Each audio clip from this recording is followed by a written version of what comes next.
Fala pessoal, tudo bem? Eu sou a professora Ariadne, daqui do Que Concursos. A gente vai falar um pouquinho hoje sobre recursos trabalhistas em espécie. A gente vai falar, vamos passar por cada um dos recursos, né? Vocês vão ver que na parte trabalhista não são muitos, tá bom? E a gente vai falar também sobre os pressupostos, alguns dos pressupostos recursais destes instrumentos, tá bom? Pessoal, vamos lá ver então na telinha comigo quais são, primeiramente, as espécies de recursos trabalhistas que nós temos aqui no nosso ordenamento. Vamos lá? Olha lá, a gente tem para a parte recursal 10 instrumentos. São eles: o recurso ordinário, os embargos de declaração, agravo de instrumento, sim, temos agravo de instrumento. Temos agravo interno ou regimental, temos o recurso de revista, temos o agravo de petição, embargos de divergência para o TST, embargos infringentes, pedido de revisão e recurso extraordinário. Nós vamos começar com o recurso ordinário, que é aquele mais comum, né, mais utilizado aqui no processo do trabalho, porque justamente ele se equipara, se a gente for pensar no direito processual comum, ao recurso de apelação lá do cível, tá? Por quê? Porque ele cabe justamente das sentenças proferidas em primeira instância e também das decisões de tribunais quando a competência do tribunal é originária. Por exemplo, quando a gente está falando de um mandado de segurança, tá? Por exemplo, beleza? Então ele vai começar lá no tribunal. E aí, se a segurança for denegada, vai caber aí um recurso ordinário para o TST. Beleza, gente? Então, pessoal, olha lá na tela. Vamos ver comigo onde está esse recurso ordinário. Ele está lá no artigo 895 da CLT, que fala o seguinte: cabe recurso ordinário para a instância superior das decisões definitivas ou terminativas das varas e juízos no prazo de 8 dias. E também cabe das decisões definitivas ou terminativas dos tribunais regionais em processos de sua competência originária no prazo de 8 dias, quer nos dissídios individuais, quer nos dissídios coletivos. Lembrando, pessoal, que decisões definitivas são aquelas que efetivamente adentram o mérito, tá bom? Julgam o mérito. E as terminativas são aquelas que põem fim ao processo, mas sem julgar o mérito. Beleza? Joia! Pessoal, o que mais que a gente pode ter aqui com relação ao recurso ordinário? A gente tem que lembrar que a interposição do recurso de revista, né, perante o acórdão regional que julga a ação de competência é considerada erro grosseiro, beleza? Porque justamente não vai caber recurso de revista do acórdão regional, porque a competência do acórdão regional, nesse caso específico, ela é originária, então é como se iniciasse o processo ali. Então, o recurso de revista vai ser só para recursos de natureza extraordinária, lembra disso? Não vai nem julgar fatos e nem provas. Então, é como se o processo iniciasse no TRT, o TRT fosse a primeira instância, digamos assim. Por isso que não vai caber um recurso de revista do julgamento dele. Se você interpuser o recurso de revista, vai ser considerado como um erro grosseiro, não vai nem ser conhecido esse recurso, tá bom? E o prazo recursal é de 8 dias e se aplicam aqui também as regras para o preparo. Você lembra do que se refere o preparo? Preparo, pessoal, são as custas mais o depósito recursal. Não vamos esquecer, tá? Ah, professora, mas eu lembro que nas aulas passadas você disse que as custas só o vencido paga ao final. Sim, no processo de conhecimento. Agora, quando você interpõe um recurso para a instância superior, as custas têm que ser pagas de forma adiantada no prazo recursal, juntamente com o depósito recursal. Beleza? Vamos ver isso mais para frente. Vamos continuar. O recurso ordinário é bem tranquilinho, como vocês viram. Então, vamos lá. Próximo recurso são os embargos de declaração. Os embargos de declaração, pessoal, eles cabem praticamente de todas as decisões, tá? das sentenças, dos acórdãos e das decisões interlocutórias. Nossa, professora, mas das decisões interlocutórias da Justiça do Trabalho, mas não tem aquele princípio que da irrecorribilidade das interlocutórias?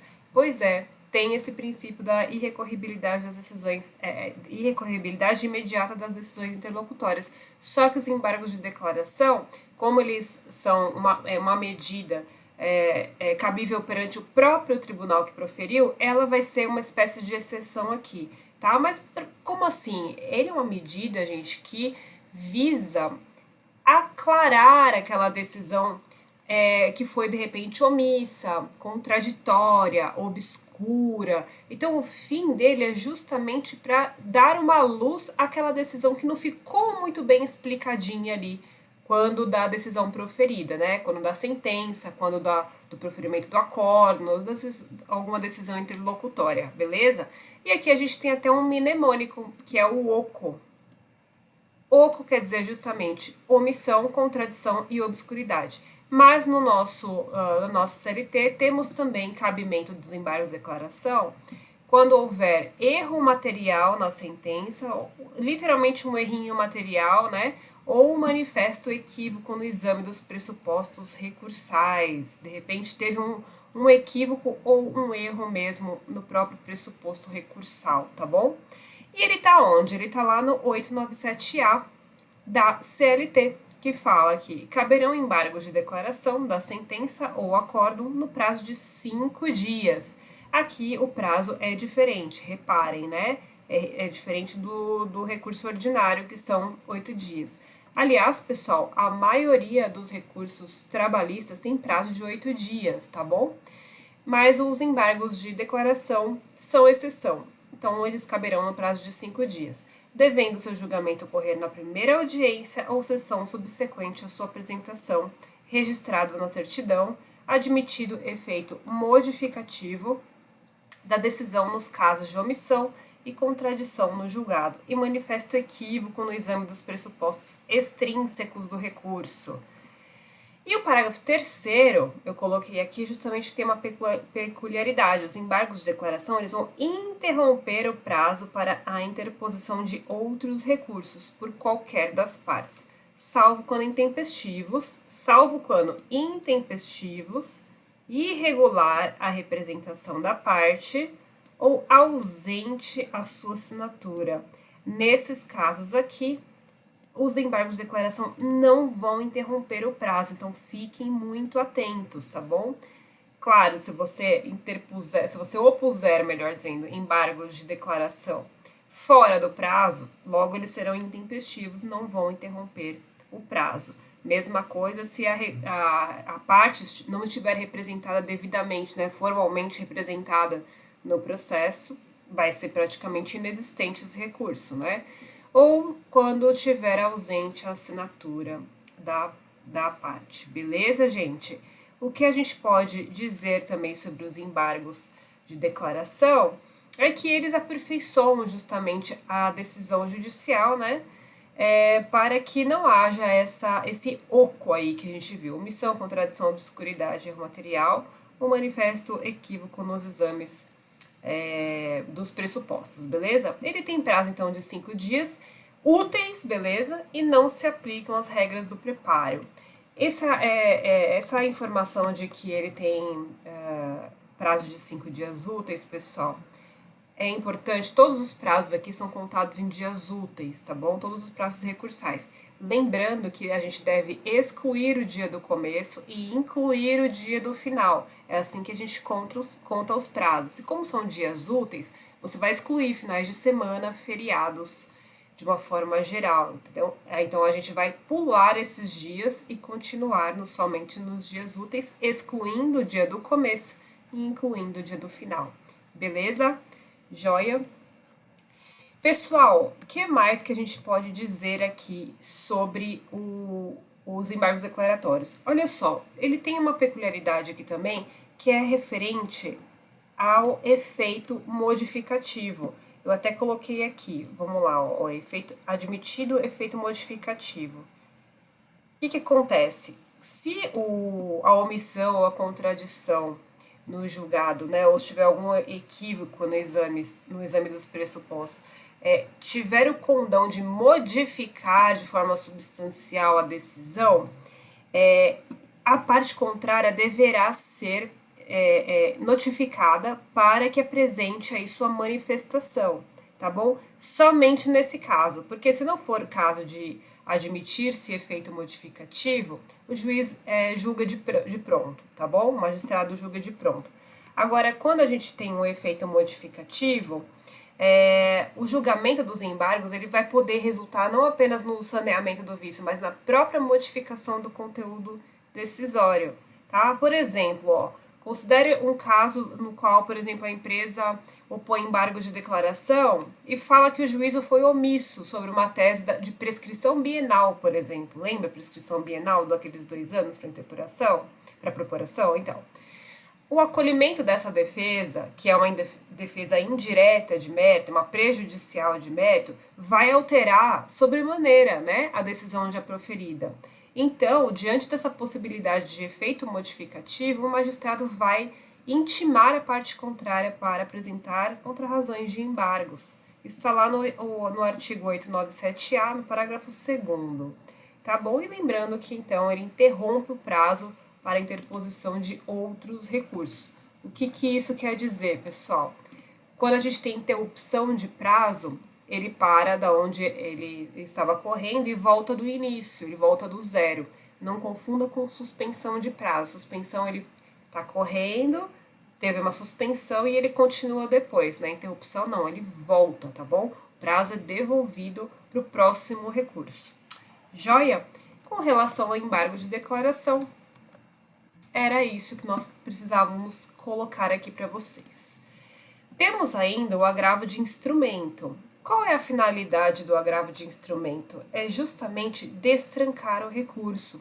Prestem atenção aqui, porque o agravo de instrumento no processo do trabalho é completamente diferente do agravo de instrumento do cível. Por quê? Porque lá no cível cabe agravo de instrumento de decisão interlocutória. Lembra disso? Aqui no processo do trabalho, não.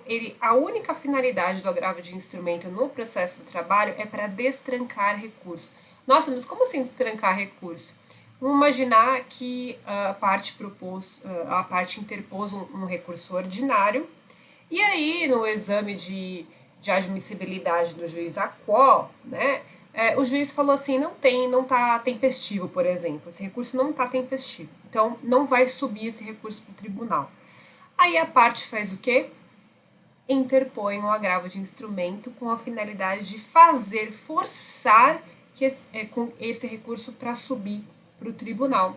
É a única finalidade. Não vai discutir mérito, não vai discutir o teor da decisão, é apenas para destrancar o recurso, forçar que esse recurso suba para o tribunal de qualquer jeito. No cível, pessoal, não sei se vocês lembram, a gente nem tem esse juízo de admissibilidade. A parte interpõe o recurso, ele sobe direto, tá?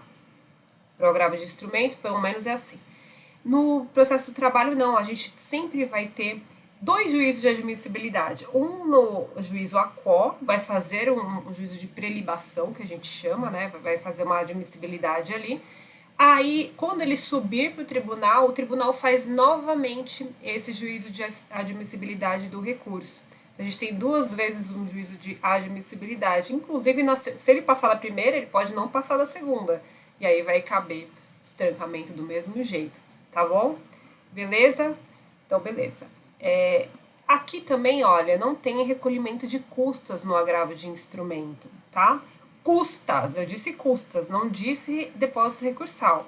Tem recolhimento de depósito recursal normalmente. Ele corresponde a 50% do valor do recurso que se quer destrancar. Tá lá no artigo 899, parágrafo 7º da CLT. Mas a gente tem uma exceção. Qual é a exceção, pessoal? É que o agravo de instrumento, quando ele tem por finalidade destrancar o recurso de revista, só no de revista aqui, que se insurge contra a decisão contrária a uma súmula ou uma OJ, nesse caso aqui, só quando o recurso de revista se insurge contra a decisão de súmula OAJ, que está decidindo contrariamente a súmula OAJ, a gente não vai precisar recolher o depósito recursal, somente nesse caso. Beleza, pessoal? E aí, o agravo de instrumento está lá no 897 da CLT, que diz que cabe agravo no prazo de 8 dias, olha lá, novamente, 8 dias, de instrumento dos despachos que denegarem a interposição de recursos. Viram? É apenas para destrancar o recurso, portanto. Beleza, gente? O agravo de instrumento, então, vamos supor que as custas, aliás, né, vamos falar de custas aqui. As custas, elas devem ser antecipadas nesse caso, tá? E comprovadas dentro do prazo recursal. Agora, se a parte não efetuou esse recolhimento, no primeiro recurso, não vai adiantar recolher custos na interposição do agravo de instrumento, porque o descumprimento já vai estar caracterizado, beleza? Como vocês viram, o agravo de instrumento, então, aqui na seara trabalhista é bem tranquilo, o seu uso apenas para destrancar um recurso que não subiu para o tribunal, literalmente isso. Agora, tem um outro recurso que a gente vai ver agora, que é o recurso que é justamente o recurso, o agravo interno ou agravo regimental. Esse outro recurso, essa outra peça processual, nós vamos usar apenas quando se tratar de uma decisão monocrática, ou seja, uma decisão de um único órgão turmário, tá? Por exemplo, de um desembargador que proferiu uma decisão lá, portanto, em segunda instância. Então, ele só vai caber em segunda instância. Vamos dar uma olhadinha? Olha lá. O agravo interno ou regimental combate uma decisão monocrática. Deixa eu só arrumar essa tela aqui. Ele combate, então, uma decisão monocrática proferida por um integrante de um órgão colegiado. Portanto, só cabe nos tribunais. E ele está lá no artigo 896-A, parágrafo 2º da CLT, que diz que poderá o relator, monocraticamente, ou seja, sozinho, denegar seguimento ao recurso de revista que não demonstrar transcendência, cabendo agravo dessa decisão para o colegiado. Então, se o relator denegou o seguimento ao recurso de revista, né, por esse motivo aqui, por não ter transcendência, que a gente vai ver um pouquinho mais para frente, vai caber um agravo da decisão para o colegiado.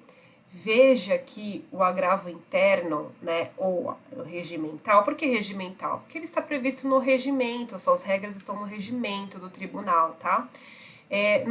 Ele pode ser, por exemplo, utilizado na hipótese de impetração de mandado de segurança, no qual o relator nega a concessão de liminar requerida pelo impetrante, tá? E aí, como se trata de uma decisão monocrática, vai caber agravo interno para que esta liminar seja apreciada por todo o colegiado, beleza? Uma outra situação, por exemplo, é a adequação do agravo, o agravo interno, por exemplo, diante da decisão monocrática do relator que no segundo juízo de admissibilidade nega seguimento ao recurso. Lembra que eu falei para vocês que quando a gente está falando de recurso, tem duas vezes é feita o juízo de admissibilidade.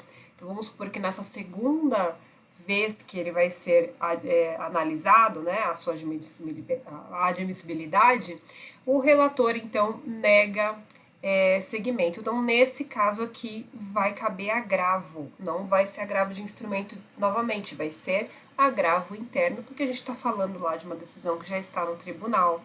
Beleza? Olha lá. Então, justamente nesse caso aqui, a gente pode aplicar esse raciocínio também na hipótese do 896-A, parágrafo 2º da CLT, que diz que poderá o relator monocraticamente denegar seguimento ao recurso de revista que não demonstrar transcendência, cabendo agravo dessa decisão para o colegiado, beleza? Porque a transcendência justamente faz parte do juízo de admissibilidade do recurso. Então, veja que aqui não é agravo de instrumento, é o agravo interno, beleza?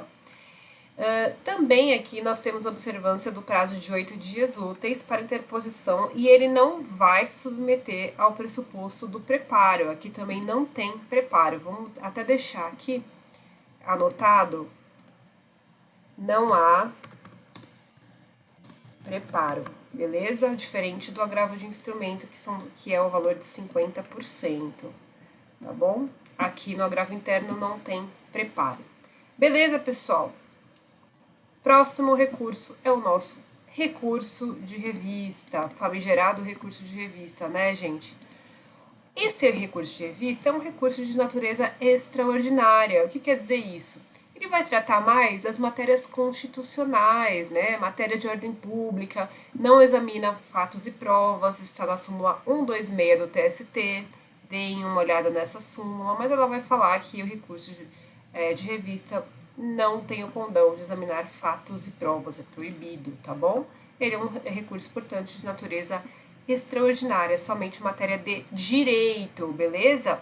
E quais são os pressupostos recursais? São o pré-questionamento e a transcendência.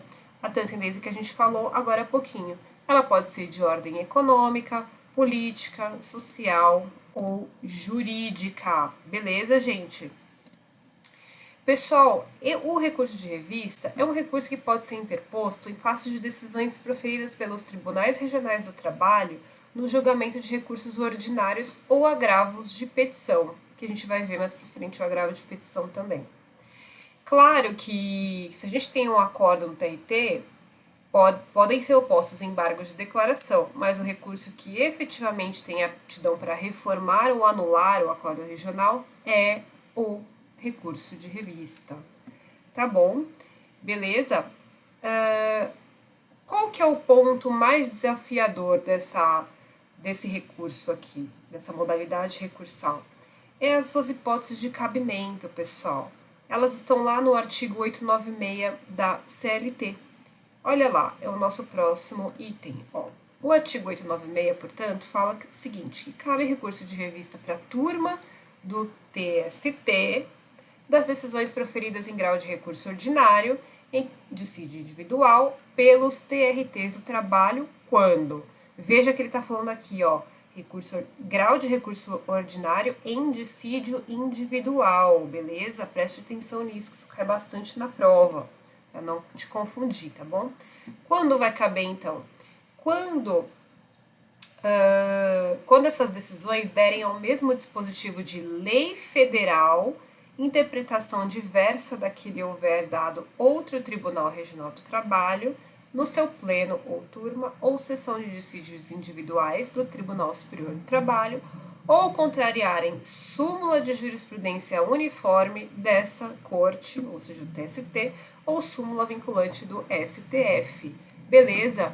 Veja que eu deixei grifado aqui com uma cor diferente. Lei federal, que é para você visualizar o cabimento desse recurso em face de lei federal, beleza? Contrariando súmula de jurisprudência uniforme do TST ou súmula vinculante do STF, beleza? Joia? Pessoal, o que a gente pode dizer aqui, ó? A essência do recurso de revista é possibilitar que o Tribunal Superior do Trabalho conheça de divergências, visando uniformizar a interpretação sobre determinado dispositivo, tá? Na fase de conhecimento relativa à divergência entre decisões recorridas, né, acórdão do TRT, por exemplo, e uma orientação jurisprudencial do TST, não vai constar do texto da linha A, que a gente acabou de ver aqui, de maneira expressa, mas uma das possibilidades é a divergência em relação às decisões da SDI, tá? Que deve incluir as OJs, nos termos da própria OJ 219 da SDI do TST, tá? Essa OJ diz exatamente isso, que é válida para efeito de conhecimento do recurso de revista ou de embargo a invocação da OJ do TST, desde que das razões recursais conste o seu número ou conteúdo. Beleza? Então, há necessidade que nós identifiquemos uma divergência entre a interpretação do TRT, que proferiu o acórdão recorrido, e algum outro TRT ou jurisprudência do TST ou súmula vinculante. Certo? Imagina que o acórdão do TRT, volta aqui para mim rapidinho. Imagina que um acórdão do TRT negou a estabilidade de uma gestante que engravidou no contrato de experiência, tá? Vai ser possível, será que é possível o recurso de revista por contrariedade à súmula 244, item 3 do TST? Sim, justamente porque é uma contrariedade a uma súmula do TST, tá? Por exemplo, imagina que um TRT negou a aplicação da multa do 477, por exemplo, parágrafo 6º, lembra? Em um caso no qual o pagamento das verbas rescisórias foi feito depois daqueles 10 dias úteis, aliás, 10 dias corridos, né? Então, e também depois do aviso prévio, então tudo errado o pagamento. Porém, existe no acórdão desse TRT, do outro TRT, na verdade, esse prazo deve se contar a partir da concessão do aviso prévio indenizado. Aqui a gente tem uma divergência, repare que a gente tem uma divergência entre TRTs, né? Então, um TRT concedeu lá, não concedeu a multa, dizendo que estava certo, né? Negou a aplicação da multa, dizendo que estava certo, porque mesmo tendo sido feito o pagamento depois dos 10 dias corridos, e o outro TRT dizendo que esse prazo ele tem que contar, na verdade, da concessão do aviso prévio. Então, tem uma divergência aqui. Nesse caso, vai caber recurso de revista. Beleza, gente? Certo? Vamos continuar. Opa.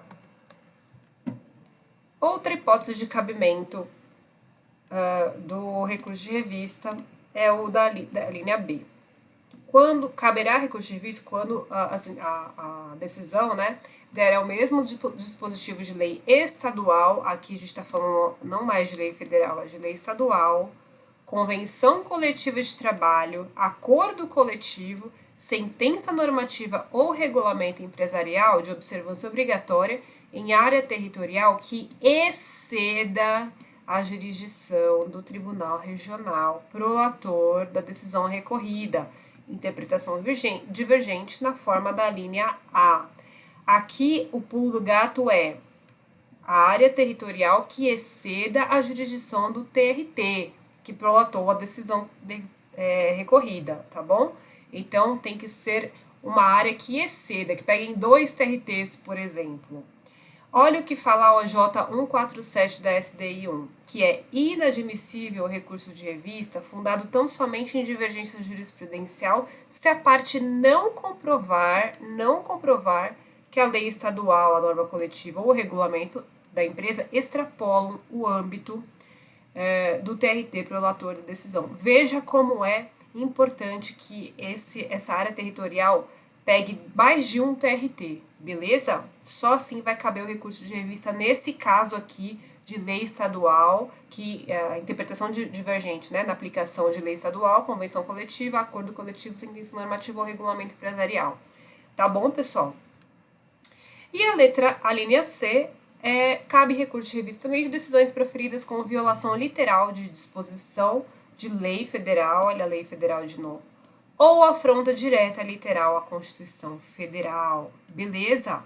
Aqui, tranquilo, não tem muito o que falar, tá? Então, justamente essa terceira hipótese aqui, na fase de conhecimento do procedimento ordinário, é a contrariedade direta entre um acórdão regional recorrido e a lei federal ou a Constituição. Também uma hipótese muito, muito, muito cobrada em prova, tá bom? Então, o recurso de revista tem que ser interposto em qual prazo? Também no prazo de 8 dias úteis. E aqui necessita de preparo, beleza? 8 dias úteis mais preparo. Beleza? Custas mais depósito recursal, como a gente viu. Joia, pessoal? Tranquilo? Agora, vamos falar um pouquinho de transcendência, né? Vem cá comigo.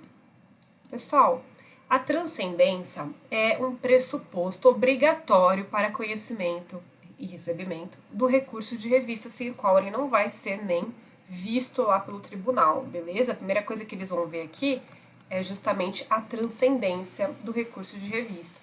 Significa o quê? que os temas aventados no recurso de revista ultrapassam o mero interesse das partes. Né? No 896A da CLT, a gente tem no parágrafo 1º as hipóteses de transcendência. E ele fala o seguinte, ó, que são indicadores da transcendência, entre outros, a transcendência econômica, a gente tem, que quer dizer com relação ao elevado valor da causa, beleza? A gente tem a transcendência política, que diz respeito ao justamente desrespeito da instância recorrida à jurisprudência simulada do TST ou do STF, beleza? A gente tem a transcendência social, que diz respeito à postulação pelo reclamante recorrente de direito social constitucionalmente assegurado. Nós temos a transcendência jurídica, que é a existência de questão nova em torno da interpretação da legislação trabalhista. Então, a decisão do relator que denegar seguimento ao recurso de revista por ausência de transcendência pode ser objeto de agravo interno ou regimental. Por quê? Porque justamente está lá no tribunal, lembra que a gente falou? Vai caber agravo interno ou regimental, tá bom? Depois a gente tem também o pré-questionamento. Pré-questionamento, a gente pode entendê-lo, né, pelo fato de o Tribunal Regional do Trabalho ter se manifestado sobre a matéria objeto do recurso de revista. Tá? Então, o recurso de revista ele só vai ser conhecido se a tese ventilada tenha sido apresentada perante o TRT e ele tenha se manifestado sobre esta matéria. Se o TRT, por exemplo, for omisso, a parte tem que interpor embargos declaratórios para pré-questionar a matéria, ou seja, para avisar que o Tribunal Regional, se pronuncie nos termos da súmula 297, item 2 do TST, tá bom? E aí você vai ter aí pré-questionada a matéria para recebimento do seu recurso de revista. Joia? Beleza? Entendido até aqui? Beleza, vamos voltar então. Continuando, pessoal, agora a gente chegou no agravo de petição. Eu não sei porque tá com essa bolinha, mas já tirei. Vamos lá. Agravo de petição. Agravo de petição você vai visualizar na sua mente que só cabe na fase de execução, fase ou processo de execução. Vai caber no conhecimento? Não! Agravo de petição só é cabível no processo ou fase de execução. Execução. Agravo de petição, fase de execução. Agravo de petição, fase de execução. Beleza? E ele está lá no artigo 897 das nossas CLT. Cabe agravo no prazo de 8 dias de petição das decisões do juiz ou presidente nas execuções, tá bom? Presidente aqui é uma nomenclatura antiga, pessoal, não tem mais desde 99, agora é só o juiz da vara mesmo, tá bom? É o único que comanda a vara. Então era uma denominação que não existe mais, em virtude dos vogais, que também não tem mais, tá bom, pessoal? Olha o que diz o parágrafo 1º. O agravo de petição só será recebido quando o agravante delimitar justificadamente as matérias e os valores impugnados, permitida a execução imediata da parte remanescente até o final, nos próprios autos ou por carta de sentença. Beleza? Então você tem que delimitar a matéria que você está contra a qual você está se insurgindo. Beleza? É um recurso, então, para fazer frente às decisões, né? Sentenças e decisões interlocutórias também proferidas pelo magistrado na vara do trabalho no curso do processo na fase de execução.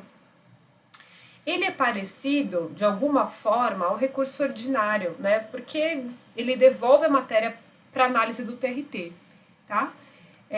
Ele deve também ser interposto no prazo de 8 dias úteis e pode ser que aplique ou não as regras do preparo, tá bom? Pode ser que aplique ou não, gente, porque tem casos em que o preparo não vai ser exigido. Por exemplo, quando se trata de um incidente de desconsideração da personalidade jurídica, em que o suscitado, no caso, vamos supor, o sócio, está se defendendo ali da sua inclusão na execução. Nesse caso, não é necessária a exigência de depósito recursal, por exemplo, beleza? Porém, é possível que nesse momento processual as custas também já estejam recolhidas, né? E aí o juízo já esteja integralmente garantido também. E aí você não vai precisar fazer o depósito recursal. Isso está na súmula 128 do TST, tá bom? Agora, tem que delimitar os valores e as matérias objeto da impugnação, beleza? Essas matérias e valores que não forem delimitados no agravo de petição vão ter continuidade normalmente no processo de execução, tá? Conforme justamente o que diz a súmula 416 do TST. Vamos marcar essa súmula que ela também é importante, ó. Súmula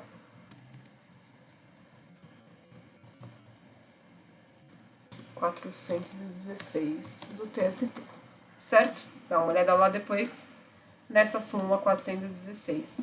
Joia? Vamos continuar? Temos agora os embargos de divergência. Os embargos de divergência, pessoal, eles estão previstos no artigo 8942, né, da CLT. Tem aplicação quando houver divergência de interpretação entre acórdãos de turmas do TST ou entre uma turma do TST e a jurisprudência sedimentada no tribunal, ou até uma súmula vinculante, beleza? Olha lá, no Tribunal Superior do Trabalho cabem embargos no prazo de 8 dias das decisões das turmas que divergirem entre si ou das decisões proferidas pela SDI ou contrárias à súmula ou a J do TST ou súmula vinculante do STF. Beleza? Então, onde vai caber embargo de divergência? Apenas no TST.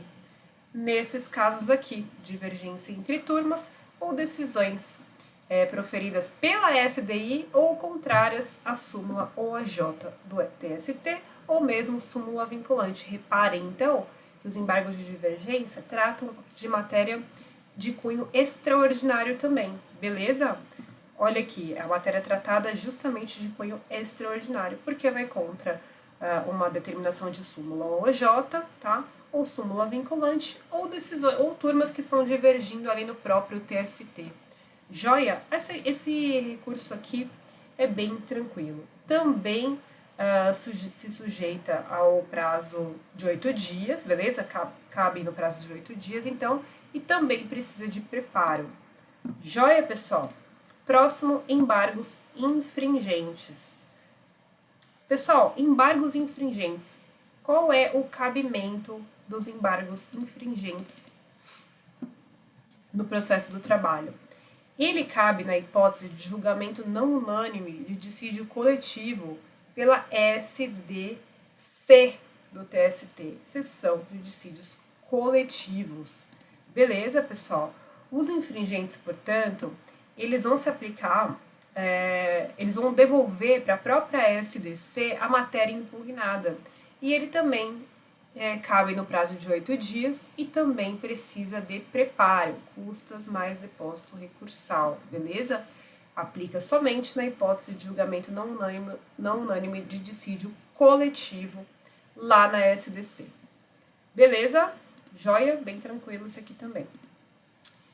A gente tem também o recurso ou pedido de revisão. Você sabia dessa hipótese aqui de recurso? O que é isso? Ele é cabível quando o juiz fixar o valor da causa para fins de definição do procedimento a ser adotado. Geralmente, quando não temos o valor de causa, o juiz fixa, né? Isso aqui está cada vez mais raro, pessoal, porque justamente a gente teve uma mudança na reforma trabalhista que agora assemelhou bastante os procedimentos ordinários com o sumaríssimo.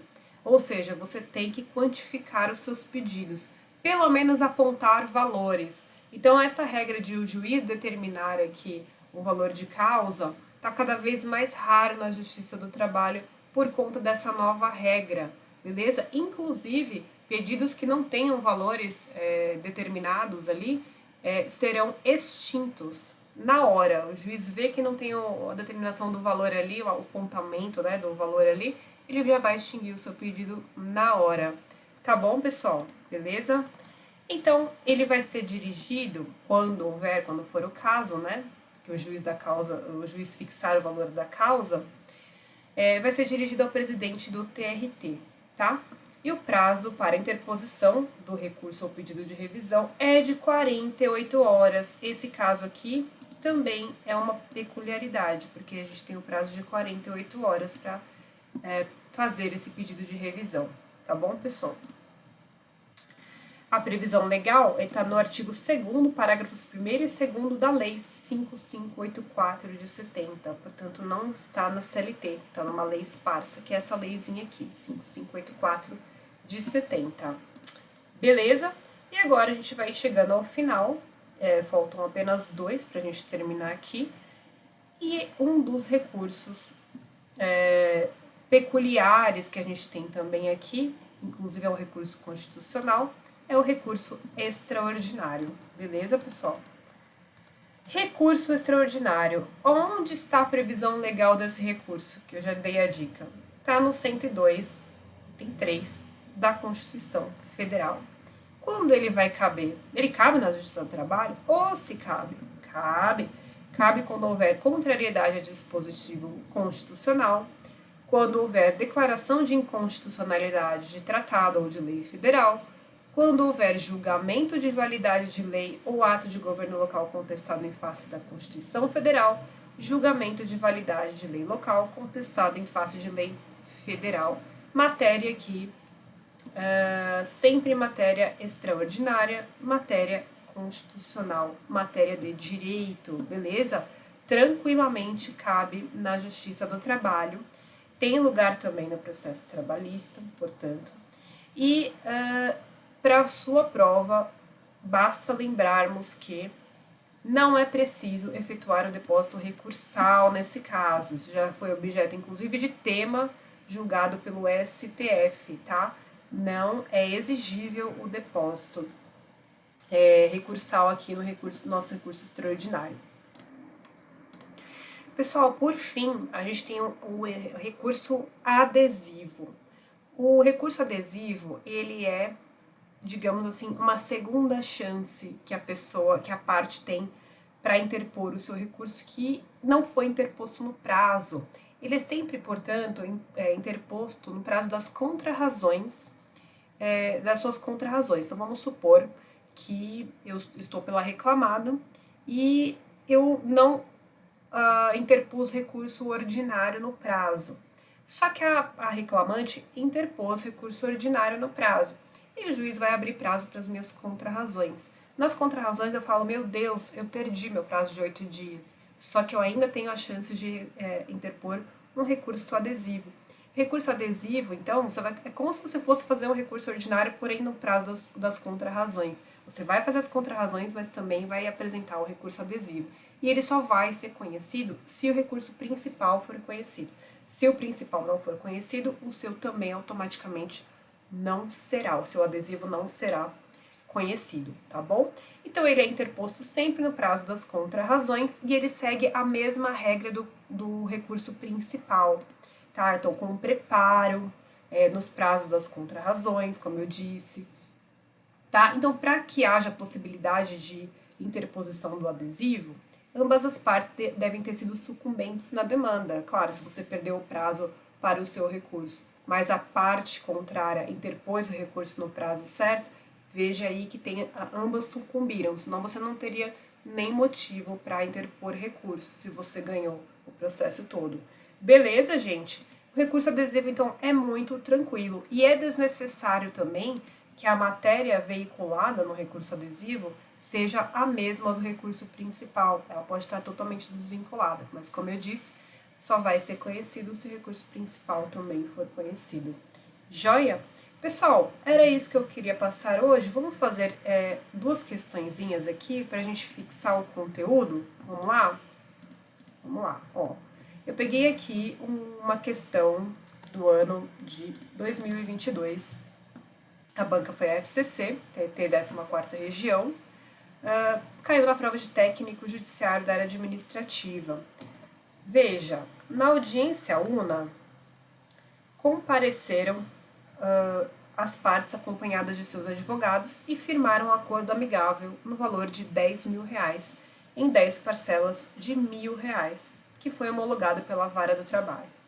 Sabrina, a reclamante, no dia seguinte, pensou melhor e sentiu que foi coagida a aceitar os termos do acordo em várias parcelas, preferindo anular o acordo e tentar um acerto melhor com a reclamada. Nos termos da CLT e do entendimento pacificado do TST, a Sabrina deverá interpor dentro do prazo legal qual recurso? Então veja que a Sabrina quer anular esse acordo aqui porque ela está dizendo que teve coação, né? Foi coagida a aceitar os termos do acordo. Qual recurso será que ela deve interpor no prazo legal? Letra A. Embargos à execução, tendo em vista que no caso do acordo, o trânsito em julgado opera-se de imediato, iniciando-se a execução. Será que embargos à execução, gente? Letra B. Recurso ordinário. Será que cabe recurso ordinário de acordo homologado na vara? Letra C. Embargo de declaração. Será que ela tem que opor embargo de declaração para aclarar alguma coisa? Será que está dentro do OCO? Omissão, obscuridade, contradição? Letra D. Ação rescisória. Será que é uma ação rescisória que cabe aqui para anular o acordo? Ou a letra E, agravo de petição? O que vocês acham? Pessoal, aqui a gente precisava saber o seguinte, que o acordo homologado judicialmente, ele tem força de decisão irrecorrível, tá? Isso está no artigo 831 da CLT. Isso também é objeto de súmula, a súmula 100 do TST, que trata das ações rescisórias. Já falei a resposta aqui, né? A súmula 100, item 5, fala justamente isso, que o acordo tem força, o acordo homologado tem força de decisão irrecorrível. Então, o termo conciliatório, ele transita em julgado na data da homologação judicial. Tá? A CLT no 831 a mesma coisa, a decisão será proferida depois de rejeitada pelas partes a proposta de conciliação, e o parágrafo único fala que, no caso de conciliação, o termo que for lavrado valerá como decisão irrecorrível, salvo para a Previdência Social, né, quanto às contribuições que lhe forem devidas. Então, como a decisão é irrecorrível e o termo conciliatório transita em julgado na data da homologação, vai caber aqui pra gente a ação rescisória, beleza? Claro que isso, quando você for propor uma ação rescisória, né, gente, vocês têm que provar lá que realmente cabe a ação rescisória, o motivo da rescisória, né? Por exemplo, 966 do CPC fala que a decisão de mérito transitada em julgado pode ser rescindida quando resultar de dolo ou coação da parte vencedora em detrimento da parte vencida, ou ainda de simulação ou colusão entre as partes a fim de fraudar a lei. Mas quem prova, quem alega tem que provar. Beleza, gente? Próxima questão. Também no ano de 2022 caiu no TRT da Bahia, ó. Para analista judiciário, hora judiciária.